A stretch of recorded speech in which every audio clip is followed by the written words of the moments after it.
Jean Gallo est par ailleurs chargé de mission bénévole au Secours catholique dans l'équipe de la rue Logement. J'ai la haute responsabilité d'animer cette table ronde. Je salue David Rothman et Isabelle Ray-Lefebvre qui vont intervenir successivement lors de cette table ronde. Et je passe tout de suite la parole à Bernard Lacharme pour pouvoir commencer son terme de temps compte tenu du timing assez serré.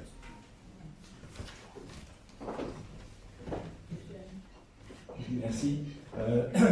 Oui, je me suis réservé le privilège en tant qu'organisateur d'ouvrir cette table ronde parce que le sujet m'intéresse particulièrement. Donc je voulais l'introduire avec quelques réflexions.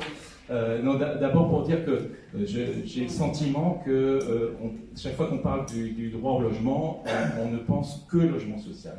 On regarde la question du droit au logement uniquement avec le prisme du logement social. Et effectivement, on compte sur le logement social pour reloger les personnes les plus en difficulté. C'est une de ses missions, mais il a une mission plus large aussi, qui est de permettre à des gens de faire un parcours. Et moi, j'appartiens à une génération où quand on commençait dans la vie active, y compris quand on sortait de l'université, en général, on commençait par un logement social. Et puis voilà. Aujourd'hui, la situation du logement social est très différente, avec une pression très, très importante sur la demande. Mais cette pression, elle renvoie à ce qui se passe autour du logement social. Elle renvoie à la situation des marchés du logement. C'est pour ça que moi je souhaitais qu'on en parle, parce que est-ce qu'on peut regarder la question du droit au logement uniquement en regardant le logement social. Voilà, parce que moi ce qui m'apparaît déjà, c'est que les marchés du logement ont un fonctionnement, je dirais un dysfonctionnement très, très particulier. Quand j'ai fait des études d'économie, on m'enseignait que lorsqu'un produit est cher, ça va entraîner un développement de l'offre, et le développement de l'offre va entraîner la diminution des prix. Bon, clairement, ce n'est pas ce que je constate en matière de logement.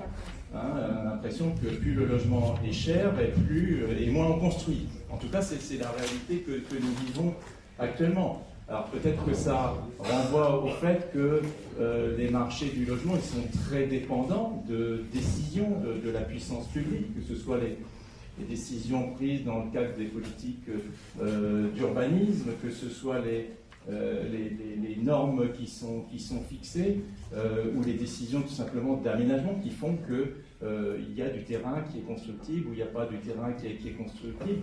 Je le disais en introduction, la puissance publique, en fait, elle a tous les leviers sur les politiques du logement. Et peut-être que les marchés du logement ne sont pas des marchés entièrement libres. En tout cas, ce ne sont pas des marchés qui fonctionnent comme les autres. Et puis ces marchés, donc, ils produisent de l'exclusion, clairement. Ils produisent aussi de la ségrégation spatiale. Et la question de la mixité, on l'aborde régulièrement dans le débat public pour parler du logement social, qui a la répartition qu'il a. La ségrégation spatiale, elle est d'abord le produit des marchés. Comment on peut assurer de la mixité sociale lorsque les marchés font qu'un logement se vend à 4 000 € du mètre carré à Aubervilliers et à 10 000 € à Neuilly-sur-Seine. Donc voilà, il y a des enjeux derrière ces questions de marché qui concernent directement, la mixité sociale et qui concernent directement le droit au logement. Donc voilà, dans notre réflexion pour ouvrir une nouvelle étape dans la construction du droit au logement, puisqu'on constate que le droit au logement a besoin qu'on reprenne à nouveau le chantier, je souhaitais qu'on interroge la place des marchés. Et avant de le faire, je voulais simplement rappeler des chiffres qui concernent d'autres droits fondamentaux. Pour assurer le droit à l'éducation, on a 81% des élèves qui vont dans des écoles publiques. on en a 18% qui vont dans des écoles privées, mais conventionnées.